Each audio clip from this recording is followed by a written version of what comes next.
শব্দ করবেন না, কেউ শব্দ করবেন না, কেউ শব্দ করবেন না, কেউ ডাকবেন না আপনারা।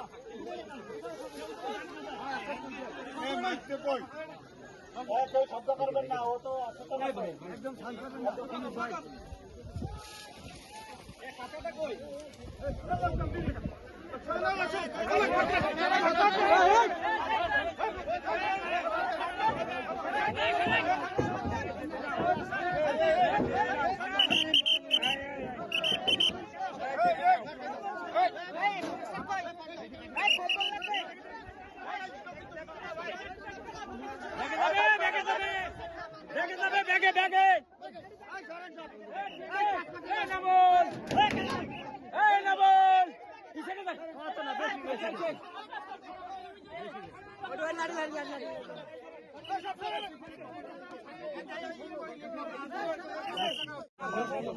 এটা যারা ক্যারি করবে তাদেরকে বলো, আমারে বলতে দোকানো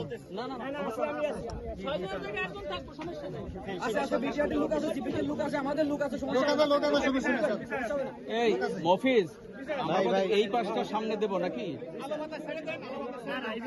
না ওইটা দিলে যদি ভালো হয় ও তো চাপ খাবে মাথায়।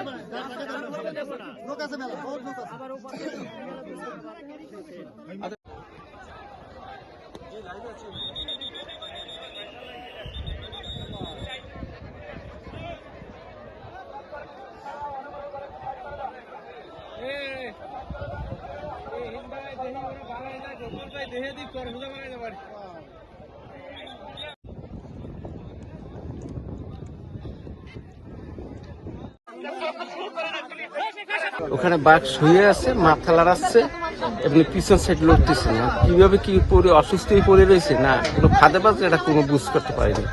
ঠিক আছে, এইভাবে আমরা দেখছি অনুমান 7-8 লম্বা হবে।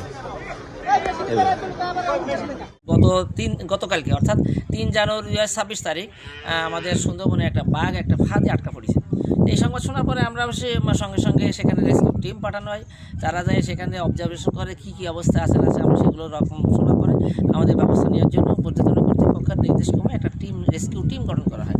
এই রেস্কিউ টিমটা ঢাকার টিম আছে, ঢাকা থেকে আসলে খুলনা থেকে এবং আমাদের সুন্দরবন পূর্ব বন বিভাগ থেকে আমরা সম্মিলিতভাবে আজ 7 তারিখ এই দুপুরের দিকে আমরা বাঘটাকে ট্যাঙ্গুলেশন করে উদ্ধার করি। এবং বাঘটা বেশ কয়েকদিন আগে সম্ভবত আটক করেছিল, যার জন্য খুব দুর্বল হয়ে গেছে। এই মুহূর্তে সঙ্গে সঙ্গে আমরা স্যালাইনের ব্যবস্থা করা হয়েছে এবং এটা খুলনায় নিয়ে যাওয়া হচ্ছে স্যালাইন দিতে দিতে। ওখানে যাওয়ার পরে ওখানে যে আমাদের বন্যপ্রাণী উদ্ধার কেন্দ্র আছে সেখানে একে আমরা ট্রিটমেন্ট করা হবে। আশা করি সুস্থ হয়ে যাবে। তবে অনেক দুর্বল হয়ে গেছে, দোয়া করেন সবাই যেন আমরা এই বাঘটাকে আবার সুস্থ করে বনে ফিরিয়ে দিতে পারি।